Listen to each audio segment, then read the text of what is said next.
Hi, my name is Tawanda Tenney, class EDF 4810, Comparative and International Education. And my country project is on Kenya. Kenya is located in East Africa on the coastline of the Indian Ocean. It is home to wildlife animals such as lions, elephants, and rhinos. Their official language is Swahili and English, but there are many languages that are taught there. Kenya is one of the most diverse countries in the world. A small history on Kenya goes back to the Berlin Conference in 1885, when East Africa was first divided into territories of influence by the European powers. The British Empire established the East Africa Proctorate in 1895, and then opened the fertile highlands to white settlers. The settlers were allowed a voice in government, while Africans and Asians were banned from direct political participation until 1944. During this time, Indians were brought in to work on building the Kenyan-Uganda railway line, all while settling there and bringing their friends and families, who were mainly traders, to join them.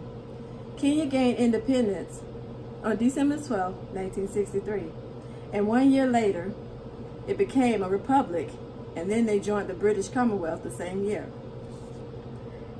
Every child in Kenya has a right to free and compulsory basic education. It is mandatory for children to be enrolled for primary and secondary education. There are several levels of education: kindergarten and nursery, primary, secondary, high school, and higher education. School year from January to December, which is broken up into trimesters.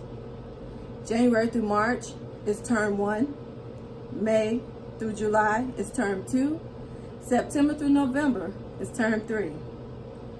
School is closed in April, August, and December, which I like. Nursery school starts from ages 3 to 6, where children sit at tables and learn basic writing and math skills. Primary school are ages 6 to 14, but it depends on the family's financial background. They are taught 5 subjects: English, Swahili, math, science, and social studies. Exams are given on all 5 subjects. Secondary school is high school, 14 to 18 years or older if they started primary school later. They have 8 subjects, which are mandatory: English and Swahili, language, and math, and ones that we take here in America, plus business courses. In every trimester, students are given several continuous assessment tests, exams, and a final exam. For the teachers in Kenya, they have 5 teacher education programs: early childhood development, where teachers are trained through in-service courses in the district centers for early childhood education. Secondary teacher education is provided at the diploma and degree levels in diploma teaching training colleges and universities.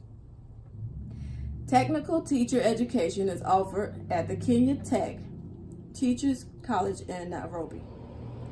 There they train diploma level teachers for secondary schools, technical training institution, primary teachers, colleges, institutions of technology and vocational polytechnics. Special needs teachers, their education is provided to them professionally qualified practicing teachers through a 2-year diploma program at the Kenya Institute of Special Education. The primary teacher's education is provided in a certificate level college through a 2-year resident program. The criteria for many primary teacher education to qualify is to have a minimum grade of a C in the Kenya Certificate of Secondary Education. They must also have obtained a minimum grade of a D in math and a C in English. They have 2 options. One comprises of science, home science, agriculture, and math. The second one, music, arts and crafts, social studies, and religious education. In their first year, they study 10 subjects. Similarities and differences between the U.S. and Kenya. Freedom is not a key characteristic in Kenya. They are able to do a certain amount of things according to the Kenya Constitution, but if violated, a person may be sued for violation of those rights. In America, freedom is a right by the Constitution.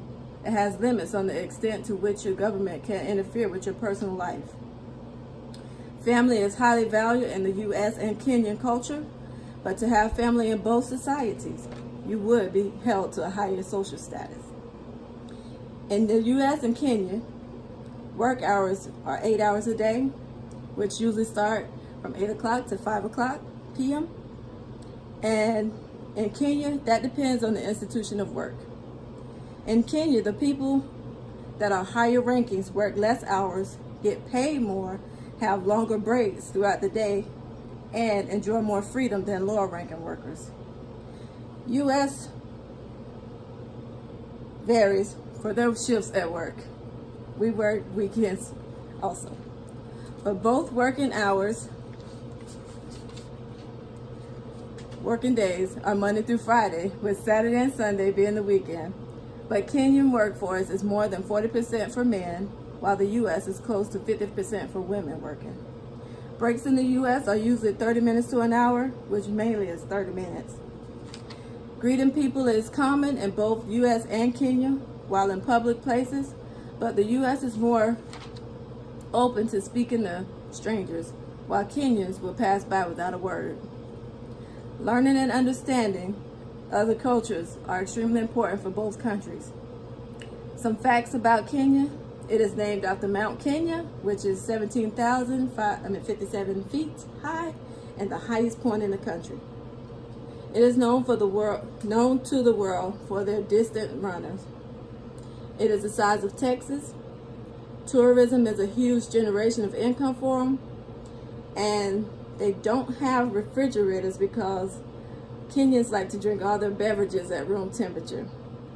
And the last fact that I found interesting was that men can have more than one wife if they want. Thank you. I'm Tawanda Tenney, and my country is Kenya.